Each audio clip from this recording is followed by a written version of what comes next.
Good day everyone, I am Juvime B. Amarelio from BAEL 1A Group 1.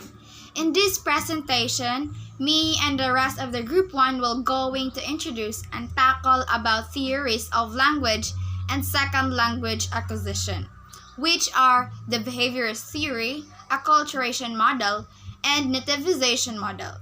So these topics are not the whole topics under the language and second language acquisition, but these are only the topics that are assigned to our group. So, without further ado, let's start with the history of behaviorism to be presented by Ms. Rika Chami Casquejo. So let's talk about the behaviorism and its history. So behaviorism founded in 1913 by John B. Watson. And behaviorism was very influential in 1940s and 1950s. In 1957, B.F. Skinner published A Verbal Behavior. It was written account for human language learning. And in 1959, Noam Chomsky published a review of Skinner's book. By the 1970s, behaviorism gives way to cognitive science. So next, let's talk about the three psychologists who contributed or founded this theory and the conditioning. First is John B. Watson. He was a pioneer psychologist who played an important role in developing behaviorism. John B. Watson, considered also as the father of behaviorism because of his classical paper, which is The Psychology as the Behaviorists View It. Next is Ivan Pavlov. His real name is Ivan Petrovich Pavlov. He was a Russian psychologist known for his work in classical conditioning. The third one is B.F. Skinner. His real name is Boris Frederick Skinner. He was an American psychologist, behaviorist, author, inventor, and social philosopher. He is the one who developed the operant conditioning in 1930s and 1960s. So next, let's talk about the two types of conditioning. The first one is classical conditioning and the second one is operant conditioning. So first, let's talk about the classical conditioning, known as the Pavlovian or respondent conditioning. So it is a behavior procedure in which a biologically potent stimulus is paired with a previously neutral stimulus. There was a famous experiment that Pavlov discovered in dogs. So in the example, you can see the before conditioning, the during conditioning, and the after conditioning. So there is a dog there and a dog food. The dog food is the unconditioned stimulus or potent stimulus. So of course, the natural or unconscious reaction of the dog is salivating, or the unconditioned response of the dog is salivating. And second one, they tried to sound the whistle, but there is no response of the dog. During the conditioning, the dog was faced by the food, and the whistle is being whistled. The unconscious or natural unconditioned response of the dog is salivating. After the conditioning, maybe the dog was hungry. When the whistle being sounded or the conditioned stimulus, the dog's response is salivating. Why it has happened? Because classical conditioning is a type of learning that happens unconsciously. Next one is operant conditioning. It is a type of associative learning process through which the strength of the behavior is modified by reinforcement or punishment. For example, a child may be told they will lose recess privilege if they talk out of turn in class. So because there is a punishment held maybe by the teacher, they decrease their behavior. There might be chances that the children won't talk, so they can have recess. So operant conditioning occurred because of the reinforcement. Nina De Leon will continue the discussion. Consequences of behaviorism. Positive reinforcement. You behave in a certain way that results you in a reward, and as a result, you are more likely to repeat that behavior. For example, Beth's mom praises her when she does her homework. Beth is more likely to do her homework in the future. Negative reinforcement. Negative reinforcement is that you behave in a certain way that results in a remover of something unpleasant, and as a result, you're more likely to repeat the behavior. For example, Alexa's headache goes away when she takes a Tylenol. In the future, Alexa is likely to take a Tylenol when she has a headache. Punishment. Punishment is a consequences happens that you don't like and you are less likely to do it again. It is something happened that was bad. For example, your driving privileges are taken away for a year because you were caught driving drunk.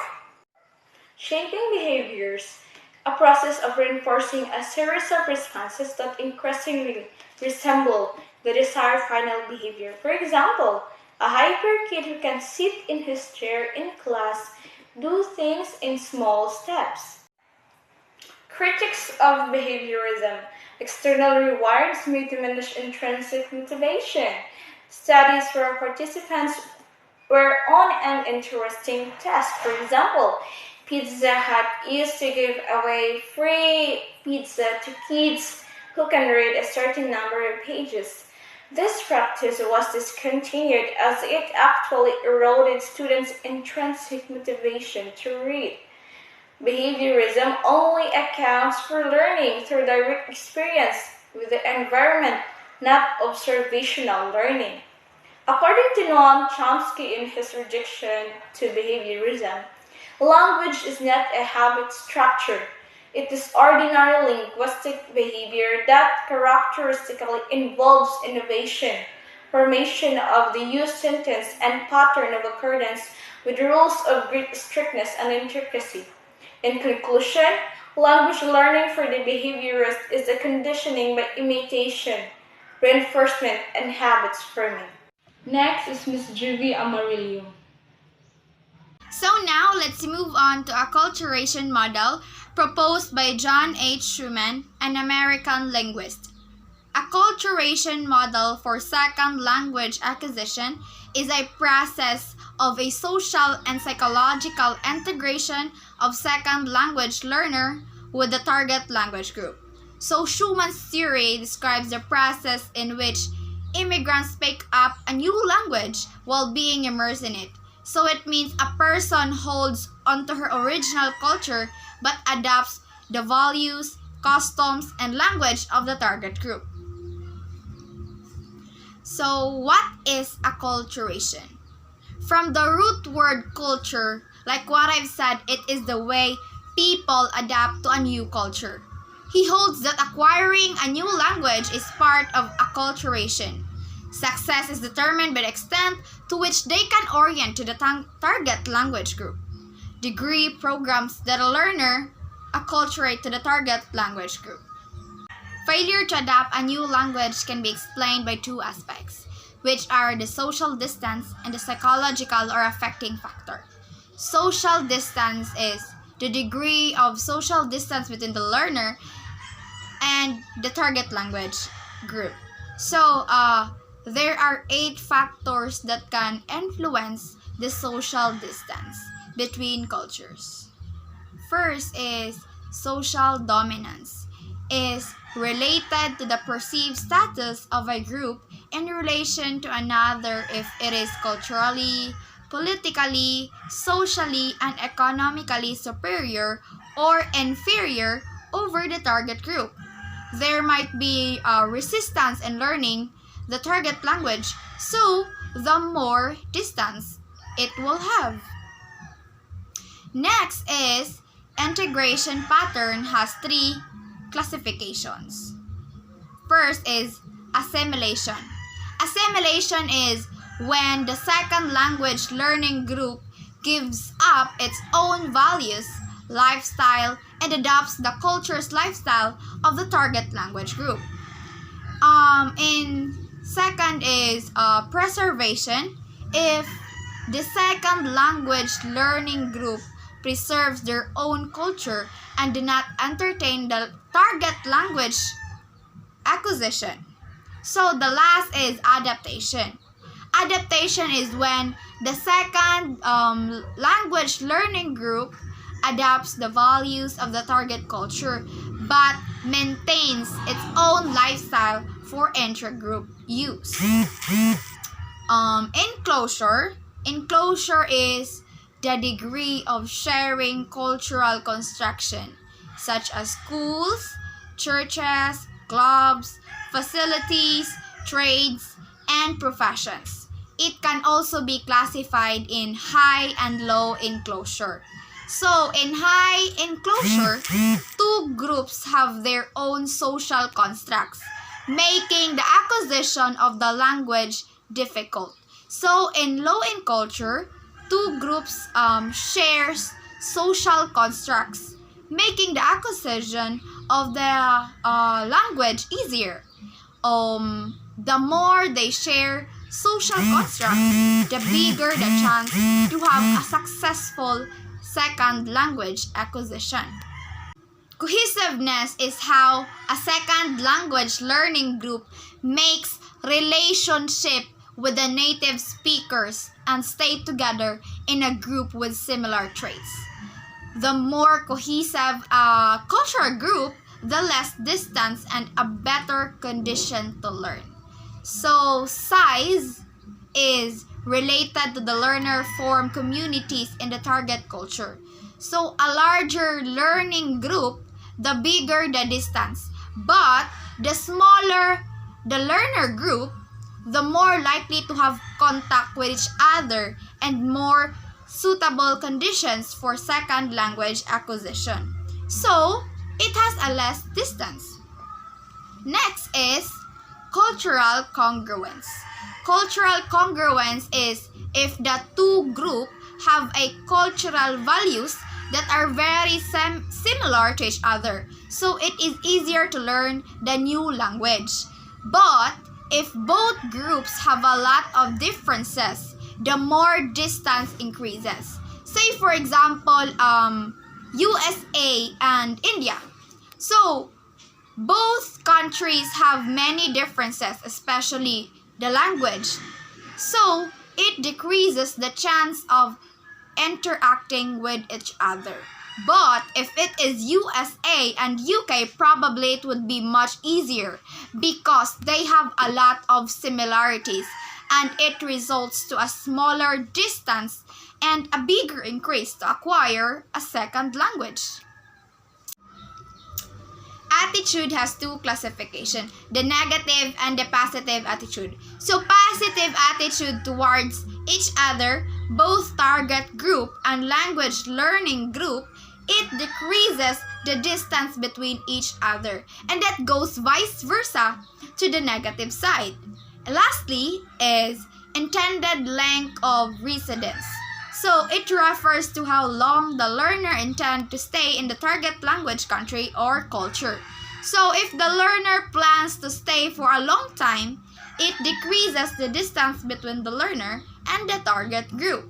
So moving on to the second factor of acculturation, let's have Miss Jedaya Escalante for more informations. Thank you, Juvie. So now let's move on to psychological factors.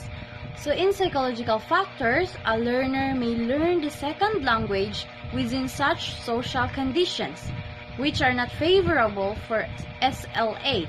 On the other hand, it may not be learned under favorable social condition. The psychological variables which influence acculturation and SLA includes language shock, cultural shock, motivation, and ego permeability. Now first, the language shock. Since adults are conscious with what message they want to convey, language acquisition is much more ideal for children that does not fear saying sentences or words incorrectly. Second, the cultural shock. This is by the person when he or she encounters a different culture for the first time. This requires the person to expend greater energy in coping up.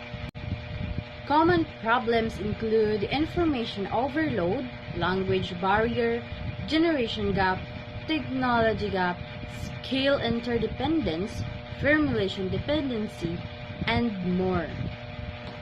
And now let's move forward to the motivation.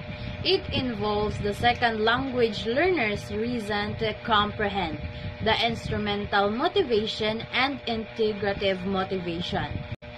Don't be confused about instrumental and integrative motivation. Just put on your mind that instrumental motivation is instrumentally motivated if his or her goals are to achieve a certain reward. Example, such as promotion or good grades. While integrative motivation refers to whom wish to integrate into the target culture in order to meet with, talk to, learn from, or find out about the target language. So next, the ego permeability. Gura explains that gaining a native-like pronunciation of a second language is called language ego. Thereof, as a child learns a second language, he is more likely to pronounce the words properly. But if an adult learns a second language, his pronunciation is firm and rigid. And that's all for psychological factor under the acculturation theory. And now let's move on and proceed to the nativization theory, which will be tackled by J. Mark and Joshua. So, good morning everyone. So, I will be the one to report about nativization theory. Nativization model was proposed by Roger Anderson, year 1985. It was a great extent on Schumann's acculturation model, with the difference that it is much more focused on the cognitive aspects of the learning processes. So, nativization theory is the process whereby a language gains native speakers. This happens necessarily where a second language used by the adult parents become the native language of their children. So actually, we can observe this process everywhere. We've seen a lot of people who had grown up use English as their native language. So, the children who had born to their parents who used English as their second language used English as their L1. So, this is what we call nativization.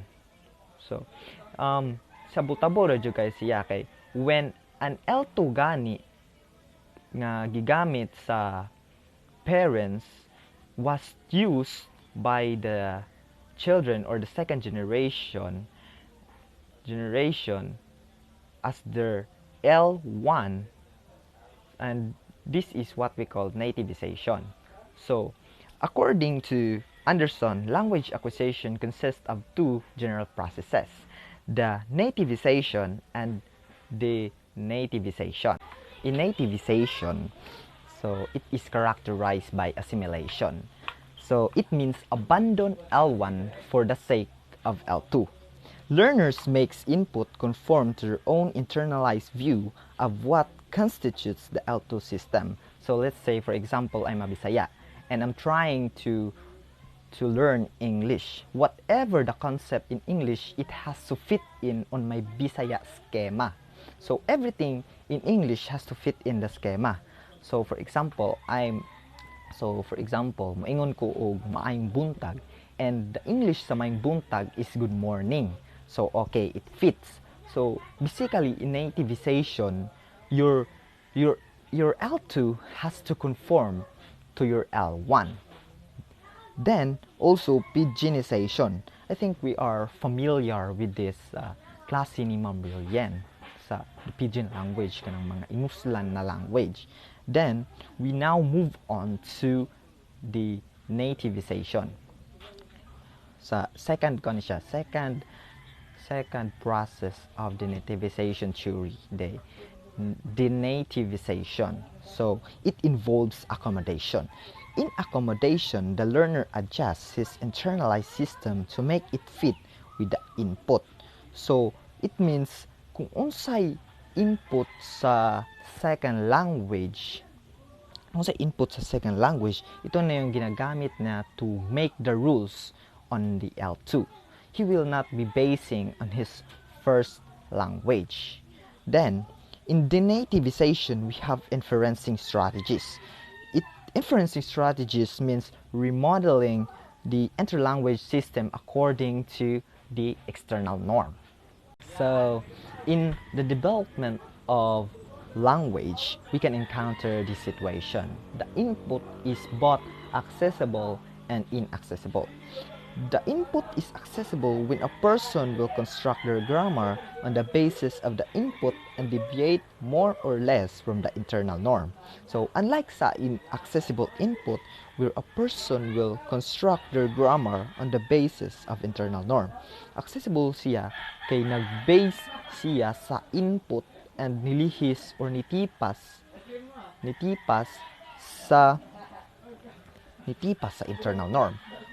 While the inaccessible, it is just basing on the internal norm. When we say inaccessible, it has limitations to the acquirers. So, kung inaccessible gani, it is limited access to the native speakers. And that's all for my reporting. So, for more information, let us continue to our next reporter, Joshua Helia. The 7 operating principles. The first principle is the one-to-one principle, which reflects the child's understanding that a word has a specific meaning, a specific usage, and assigning one and only one distinct word. Example, ABC, not ABB. The second principle is the multifunctionality principle,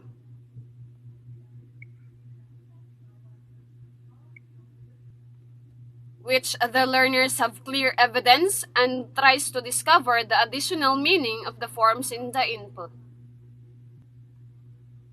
The third is the principle of formal determinism, which pay closer attention to form meaning relationships that are clearly and uniformly encoded in the input. The fourth principle is the principle of distributional bias. Environment A and B has the knowledge of X and Y, but A prefer only X while B prefer only to use Y.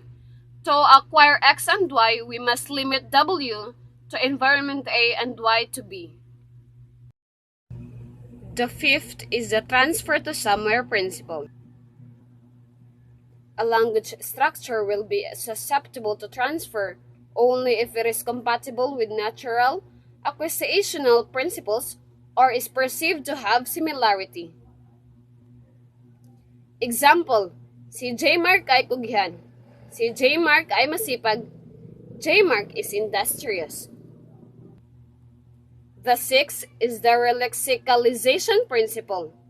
It is a principle when you cannot perceive the structural pattern of L2, use your L1 with lexical items from the L2.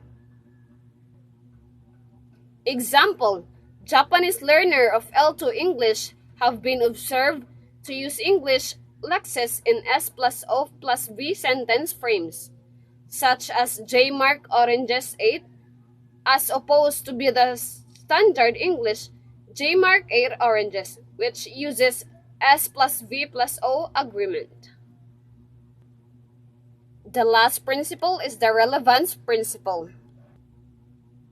In this principle, if two or more functions apply to a content word, try to place them so that the more relevant the meaning of the functor is to the meaning of the context word. So, the closer it is placed to the content word. The overall insights and conclusion will be discussed by Juvie May Amarillo. Here is the insights of our group. All behaviors are acquired through interaction with the environment in which classical conditioning happens unconsciously, and operant conditioning is a type of learning with the help of reinforcement. Moreover, acculturation plays a big role in acquiring a second language in a way of social and psychological factors that determines the distance and standards whether a learning group and the target language group were decreasing or increasing the chances of acquiring the target language. So it also describes to what extent a learning group are at ease to each other and learning the task. Furthermore, the theory of nativization started from the beginning in a form of a lexical borrowing. So this process was already necessary to people because English language has been nativized in many countries and became indigenous English.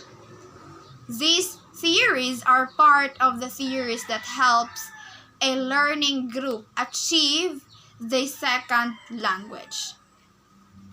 For our conclusions, let's have Miss Jediah Escalante. Acculturation model is a conceptual framework which permits the interpretation and understanding of success or failure in SLA in various context situations.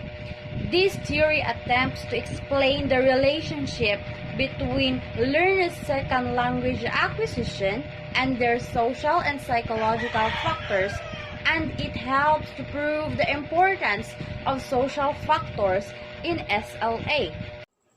That's all for the Group 1 presentation. Thank you for listening and have a great day.